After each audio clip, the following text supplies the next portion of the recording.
اگر کسی کا شوہر مر گیا تو عورت عدت گزارے گی کتنے دن؟ 4 مہینے 10 دن۔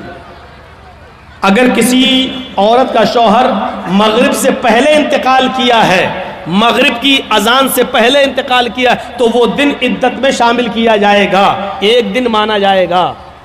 مان لیجئے آپ کے ہاں 6 بجے مغرب کی اذان ہو رہی ہے اور 5 بجے کسی کا شوہر انتقال کیا ہے تو 5 بجے انتقال کرنے کے بعد بھی اس کا پہلا دن مانا جائے گا، کیونکہ ابھی تاریخ وہی ہے، مغرب کے بعد تاریخ چینج ہوگی، مغرب سے پہلے نہیں، وہ پہلا دن مانا جائے گا۔ یہی عقیقے میں بھی یہی دیکھا جائے گا، 7ویں دن جو بچے کا عقیقہ کیا جاتا ہے یہیں سے دیکھا جائے گا۔ مان لیجئے آپ کا بچہ جمعے کے دن مغرب سے پہلے پیدا ہوا ہے تو جمعے کا دن پہلا دن مانا جائے گا، جمعہ، سنیچر، اتوار، سوم، منگل، بدھ، جمعرات۔ اب عقیقہ کب ہوگا؟ جمعرات کو۔ اور اگر جمعے کے دن مغرب کے بعد بچہ پیدا ہوا ہے، مغرب کے بعد، تو جمعے کا دن نہیں جوڑا جائے گا، پھر سنیچر کا دن جوڑا جائے گا، پہلا دن، سنیچر، اتوار، سوموار، منگل، بدھ، جمعرات، جمعہ۔ اب عقیقہ کب ہوگا؟ جمعے کے دن ہوگا، اس بات کو یاد رکھیے گا۔ اور 7واں دن کب پڑے گا؟ جمعے کا دن۔ اگر جمعے کو مغرب کے بعد بچہ پیدا ہوتا ہے تو عربی میں مہینے کی شروعات مغرب کے بعد سے ہوتی ہے۔ ہم لوگ چاند کب دیکھتے ہیں؟ مغرب کی اذان ہو جاتی ہے، نماز کے بعد دیکھتے ہیں، جب چاند ہو گیا تو وہیں سے مہینہ شروع، وہیں سے تاریخ شروع، وہیں سے 1 تاریخ ہو گئی، اور وہ دوسرے دن مغرب تک 1 تاریخ رہے گی۔ جو شب قدر میں آپ رات جاگتے ہیں تو کب جاگتے ہیں؟ 20واں روزہ ہوتا ہے، مغرب کے بعد 21ویں رات شروع ہو جاتی ہے، آپ 21ویں، 23ویں، 25ویں جو رات جاگتے ہیں وہ اسی حساب سے جاگتے ہیں۔ تو میرے بھائیوں، عورت اگر 5 بجے اس کا شوہر ختم ہوا ہے تو وہ پہلا دن مانا جائے گا عورت کا، 1 دن، اس کے بعد 4 مہینے اور 10 دن۔ یہ 4 مہینے 10 دن عورت کی عدت کے دن کیوں شمار کیے گئے آپ کو معلوم ہے؟ تاکہ مرے ہوئے آدمی کا حمل اس عورت کے پیٹ میں نہ ہو سکتا ہے کہ وہ چھپا رہی ہو، حمل پیٹ میں نہ ہو۔ 4 مہینے 10 دن کی مدت بہت ہو گئی ہے، اگر اس کے پیٹ میں بچہ ہوگا تو 4 مہینے میں اس عورت کا پیٹ تھوڑا بہت باہر نکل آئے گا، جس سے پتہ چل سکتا ہے کہ اس کے پیٹ میں فلاں آدمی کا بچہ ہے۔ اگر ہے تو جب تک بچہ پیدا نہیں ہو جاتا تب تک اس کی عدت رہے گی، اور اگر نہیں ہے تو 4 مہینے 10 دن کے بعد یہ عورت کہیں دوسرا نکاح کرنا چاہے تو کر سکتی ہے، تاکہ کسی دوسرے آدمی کا، اس مرے ہوئے آدمی کا بچہ کسی دوسرے آدمی کا نام نہ پا جائے۔ یہ اسلام نے ایک باؤنڈیشن لگا دی ہے، باؤنڈیشن بہت سختی ہے اس معاملے میں۔ ہاں، خلا کا معاملہ تھوڑا سا الگ ہے۔ ایک چیز ہوتی ہے مرد طلاق دینا نہیں چاہتا، عورت طلاق لینے پر مصر ہے، نہیں ہمیں طلاق چاہیے، ہمیں نہیں رہنا ہے تیرے پاس۔ مان لیجئے بہت سا شرابی جواری آدمی ہے، عورت نہیں رہنا چاہتی ہے اور آدمی اس کو طلاق نہیں دینا چاہتا، نہیں ہم نہیں دیں گے۔ ایسی صورت میں عورت خلا لیتی ہے۔ خلا یہ ہوتا ہے کہ قاضی کو بٹھائے گی یا 4-5 آدمی کو بٹھائے گی اور کہے گی کہ مجھے اس کے ساتھ نہیں رہنا ہے، آپ لوگ گواہ رہیے، میں خلا لے رہی ہوں، یہ طلاق نہیں دے رہا ہے، لہذا وہ قاضی نکاح فسخ کر دے گا اور وہ عورت اب آزاد ہو گئی۔ آدمی چاہے طلاق دے یا نہ دے، عورت خلا لے لی ہے، اب یہ آزاد ہو چکی ہے، لیکن اس کے باوجود اس کو 1 پیریڈ، 1 حیض تک رکنا پڑے گا، وہ دوسری شادی نہیں کر سکتی ہے جب تک کہ اس کو 1 پیریڈ نہیں آ جاتا ہے۔ 1 پیریڈ کا مطلب اس کو، عورت کو جو ہر مہینے جو ہر عورت کو جو خون بلڈ آتا ہے، 1 پیریڈ، جب تک وہ پیریڈ نہیں آ جاتا تب تک وہ دوسرا نکاح نہیں کرے گی، اور پیریڈ آنے کے بعد پھر وہ دوسرا نکاح کر سکتی ہے۔ پیریڈ آنے کا مطلب یہ ہے کہ وہ حاملہ نہیں ہے، یعنی جس آدمی سے اس نے خلا لیا ہے اس کا بچہ اس کے پیٹ میں نہیں پل رہا ہے۔ اب سوچئے اسلام نے کتنی باؤنڈیشن لگائی ہے کہ آپ کے پیٹ میں پلنے والے بچے کو اس کے اصلی باپ کا نام ملے، وہ بچہ جب باہر آئے تو اپنی نسبت اپنے اصلی باپ کی طرف کر سکے۔ کتنی حفاظت کی ہے اسلام نے نسل کی، اور نسل کو پاکیزہ بنانے کی کتنی حفاظت کی ہے، لیکن اس کے باوجود اسلام یہ بھی کہتا ہے اگر خدا نخواستہ کسی عورت کے پیٹ میں حرام اولاد پل رہی ہے، زنا کی پیداوار ہے، اور اس نے اقرار بھی کر لیا ہے کہ حرام اولاد ہے، وہ کہہ بھی رہی ہے کہ فلاں آدمی سے میرا ساتھ سمبند بن چکا تھا اور اس کا حمل میرے پیٹ میں ہے، تو اسلام انسانیت کا وہ درس دیتا ہے کہ حرام اولاد ہونے کے باوجود اگر کسی عورت کے پیٹ میں پل رہی ہے تو پیٹ میں بچے کو مارا نہیں جا سکتا ہے۔ اگر اسلامی قانون کہیں ہے اور زناکار کی سزا پتھروں سے مار مار کے مار ڈالنا ہے، لیکن اگر وہاں یہ پتا چل جائے کہ اس عورت کے پیٹ میں بچہ ہے، اگرچہ ناجائز ہے، اگرچہ حرام ہے، تو اسلامی ملک بھی اس عورت کو سزا نہیں دے سکتا جب تک کہ بچہ پیدا نہ ہو جائے، کیونکہ غلطی اس کی ماں کی ہے، اس بچے کی نہیں جو پیٹ میں پل رہا ہے۔ غور کیجئے، اسلام حرام اولاد کو بھی مارنے کی اجازت نہیں دیتا ہے۔ جو عورتیں اپنے پیٹ میں حلال بچوں کو گرا دیتی ہیں ان کو اپنے بارے میں سوچنا چاہیے، کل قیامت کے دن یہ بچہ جس کو تم نے گرایا ہے اپنے پیٹ سے، قیامت کے دن یہ بچہ اپنے ماں کی پستان اور اپنے ماں کی چھاتیوں سے لٹکا ہوا آئے گا۔ جاء یوم القیامت ومعلق بین ثدیہا، وہ بچہ قیامت کے دن اس حال میں آئے گا کہ معلق بین ثدیہا، اپنے ماں کی دونوں پستان سے لٹکا ہوا ہوگا، اپنی ماں کی پستان سے دودھ چوس رہا ہوگا، اور اللہ کہے گا اے اس ماں کی پستان سے دودھ چوسنے والے بچے، کیا تیری کوئی شکایت ہے؟ کیا تو کچھ بولنا چاہتا ہے؟ کیا تجھے اپنے رب سے کچھ کہنا ہے؟ اللہ اس کو زبان دے گا۔ وہ چھوٹا سا بچہ جو اپنے ماں کی پستان سے دودھ چوس رہا ہوگا اپنی زبان ہٹائے گا، اپنا منہ ہٹائے گا، یقول، اور اللہ سے شکایت کرے گا، یا ربی ہذہ امی قتلتنی، اللہ یہ میری ماں ہے جس کا دودھ میں پی رہا ہوں، جس کی پستان سے میں لٹکا ہوا ہوں، اللہ یہ میری ماں ہے جس نے دنیا میں مجھے مار ڈالا تھا، اللہ یہ میری ماں ہے جس نے دنیا میں مجھے قتل کر دیا تھا، ہذہ امی قتلتنی، اللہ یہ میری ماں ہے جس نے دنیا میں مجھے مار ڈالا تھا، اللہ یہ میری ماں ہے جس نے دنیا میں مجھے قتل کر ڈالا تھا، اے اللہ یہ دنیا میں میری نہ ہوئی تو اس کا مت ہو، اس کو بھی تو جہنم میں پھینک دے۔ اللہ رب العالمین پھر اس عورت کو جس نے دنیا میں اپنے بچے کا مرڈر کیا بنا کسی غلطی کے، بنا کسی پریشانی کے، اس نے یہ سوچ کر کہ 3 لڑکیاں پہلے سے، چوتھا بھی میری لڑکی ہے، الٹرا ساؤنڈ میں چیک کرانے کے بعد پتا چلا لڑکی ہے، نہیں ہمیں نہیں چاہیے، اور ایبورشن کرا دیا، گرا دیا، قیامت کے دن اس عورت کو جہنم میں پھینک دیا جائے گا، اور وہ بچہ اپنی ماں کو خود جہنم میں لے جانے کا سبب بنے گا کہ نہیں اللہ اس نے دنیا میں مجھے مار ڈالا تھا۔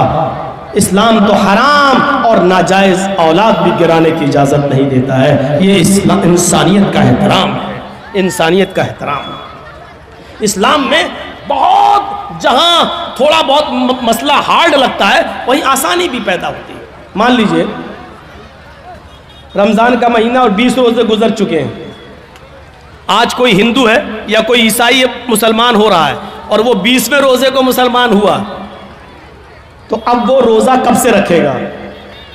روزے تو پورے مہینے کے فرض ہیں، لیکن کوئی ہندو یا کوئی عیسائی یا کوئی یہودی 20ویں روزے کو مسلمان ہو رہا ہے، 20 روزے تک ہندو تھا، عیسائی تھا، یا یہودی تھا، یا جینی تھا، بدھسٹ تھا، 20 روزے کے بعد مسلمان ہو رہا ہے 20ویں روزے کو، تو اب وہ روزہ کب سے رکھے گا؟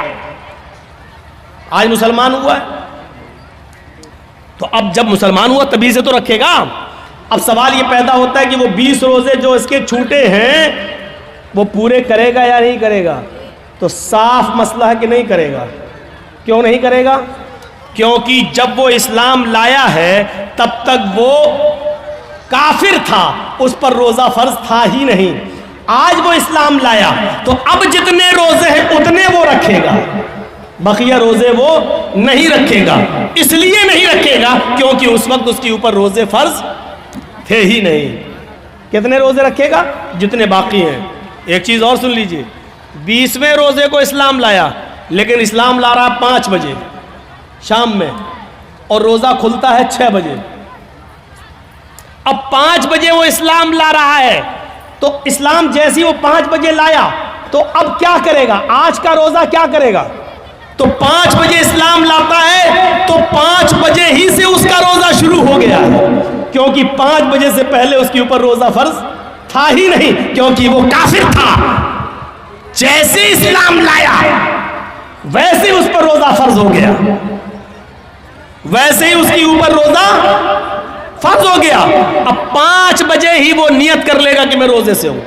اسلام لے آیا، اشہدو ان لا الہ الا اللہ وان محمد رسول اللہ، اسلام لاتے ہی اس کے اوپر عصر کی نماز فرض ہو جائے گی، کیونکہ ٹائم ابھی باقی ہے اور اسلام لا چکا ہے، عصر کا وقت ابھی باقی ہے، لہذا پہلے عصر کی نماز پڑھے گا اور یہیں سے اس کا روزہ بھی شروع ہو جائے گا، کیونکہ اسلام لا چکا ہے. جب سے اسلام لایا یہیں سے روزہ شروع، اور 6 بجے وہ روزہ سب لوگوں کے ساتھ کھول لے گا اور اس کا یہ ایک روزہ مانا جائے گا، یہ ایک روزہ مانا جائے گا. یہ آسانی بھی ہے اسلام، یہ آسانی بھی ہے. اسلام مشکل نہیں ہے، لوگوں نے اس کو مشکل بنا دیا ہے. کیا وہ لوگ صحابہ نمازیں نہیں پڑھتے تھے؟ کیا وہ روزے نہیں رکھتے تھے؟ مشکل بنا دیا ہے. فجر میں نہیں اٹھ پا رہے ہیں صاحب، کیوں؟ اب رات میں 1 بجے جرجی صاحب کو ٹائم ملے گا، 3 بجے تک جلسہ چلے گا، پھر آدمی یہاں سے جائے گا، تھوڑی دیر کمر سیدھی کرے گا، فجر میں اٹھے گا؟ نہیں اٹھ پائے گا. کلیئر ہے؟ لیکن یاد رکھیے مولانا جرجیز کا جلسہ، اور اس جلسے میں 2:30 بجے 3 بجے تک جاگ لینا، اور اس جاگ لینے کے بعد صبح فجر کی نماز میں نہ آنا، یہ دلیل نہیں ہے اس بات کی کہ آپ کا جلسہ کامیاب ہو گیا ہے، یا یہ عذر نہیں ہوگا کہ میں جلسہ سننے کی وجہ سے رات میں جاگ لیا اس لیے فجر میں ہم نہیں اٹھ پائے. جلسہ کرانا فرض نہیں تھا، فجر کی نماز پڑھنا فرض تھا. آپ نے ایک فرض کو چھوڑا اس کام کے لیے جو آپ کے اوپر فرض ہی نہیں تھا. میرے بھائیوں، یہاں سے یہ میسج لے کے اٹھیے گا، یہ پیغام لے کے اٹھیے گا، یہ تصور لے کے اٹھیے گا. تو انسانیت یہ ہوتی ہے، انسانیت. تو یا ایھا الناس انا خلقناکم من ذکر و انثی وجعلناکم شعوبا وقبائل لتعارفوا، تم کو ہم نے ایک مرد اور ایک عورت سے پیدا کیا ہے، تم سب آپس میں بھائی ہو، تم آپس میں ایک ہی باپ کے اور ایک ہی ماں کے بیٹے ہو، تمہارا باپ ایک ہے، تمہاری ماں ایک ہے. اچھا ایک چیز اور بتائیے، غور سے سننا. ہم مسلمان ہیں، یہ ہندو ہے، ہم دونوں کا جھگڑا ہوا ہے. اب کورٹ میں گئے تو جج صاحب بیٹھے ہیں، اگر مسلمان ہیں تو ان کا دل چاہتا ہے کہ ہم مسلمان کی طرف تھوڑا سا جھکاؤ کر دیں، ہندو ہے تو وہ چاہتا ہے تھوڑا سا ہندو کی طرف جھکاؤ کر دیں. یہ ہوتا ہے، یہ ہوتا ہے. قرآن نے انسانیت، یہاں پر انسانیت کو فروغ دیا ہے، انسانیت کو بڑھاوا دیا ہے، اور کہا اگر تم سچے مسلمان ہو تو فیصلہ کرتے وقت نہ قوم دیکھو گے، نہ برادری دیکھو گے، نہ ذات دیکھو گے، نہ مذہب دیکھو گے. حکم وَلَا يَجْرِمَنَّكُمْ شَنَآنُ قَوْمٍ عَلَىٰ أَلَّا تَعْدِلُوا اعْدِلُوا هُوَ أَقْرَبُ لِلتَّقْوَىٰ. بھائی جس کو جانا ہو ابھی اٹھ کے چلے جاؤ یار، کیوں بار بار اٹھ رہے ہو؟ بہت ڈسٹرب ہوتا ہے ہم کو سامنے. لا یجرمنکم شنآن قوم، آئے مسلمانوں، کسی قوم کی دشمنی، کسی مذہب کی دشمنی تمہیں اس بات پر مجبور نہ کر دے کہ تم سچا فیصلہ نہ کر سکو، ان کے ساتھ انصاف نہ کر سکو. ایسا نہیں ہونا چاہیے. اعدلوا، ہر حال میں سچا فیصلہ کرنا، چاہے وہ مسلمان کے خلاف جائے، چاہے وہ ہندو کے خلاف جائے، عیسائی کے خلاف جائے، تمہارے اپنے خلاف جائے، تمہارے اپنے بیٹے کے خلاف جائے، تمہاری اپنی اولاد کے خلاف جائے.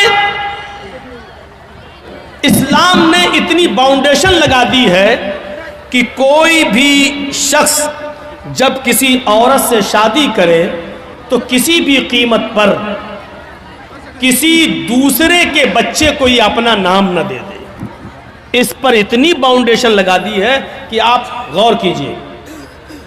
اگر کسی وجہ سے آپ اپنی بیوی کو طلاق دیتے ہیں اور تیسری طلاق جب دی جاتی ہے تو تیسری طلاق جب آپ دیں گے اس کے بعد عورت کی عدت شروع ہو جائے گی. اس کے بعد سے جیسی تیسری طلاق دی وہیں سے عدت شروع. اب 3 مہینے تک وہ دوسری شادی نہیں کر سکتی ہے جب تک کہ وہ عدت پوری نہ کر لے. غور سے سنیے گا, اس کو سنیں گے تبھی بات سمجھ میں آئے گی. 3 مہینے تک اس کو کیوں روکا گیا؟ کیونکہ 3 مہینے میں ہو سکتا ہے کہ جو آدمی طلاق دے رہا ہو اس کا کوئی بچہ اس عورت کے پیٹ میں ہو. ایسا نہ ہو کہ طلاق کے فوراً بعد شادی کی اگر اجازت دے دی جائے تو کہیں ایسا نہ ہو کہ دوسرے کا بچہ یہ اپنے پیٹ میں رکھے اور کسی دوسرے مرد سے شادی کر لے اور دوسرا مرد اس بچے کو اپنا نام دے دے, حالانکہ یہ اس کا بچہ نہیں ہے. اس لیے 3 مہینے کا حکم دیا ہے کہ وہ عدت گزارے گی.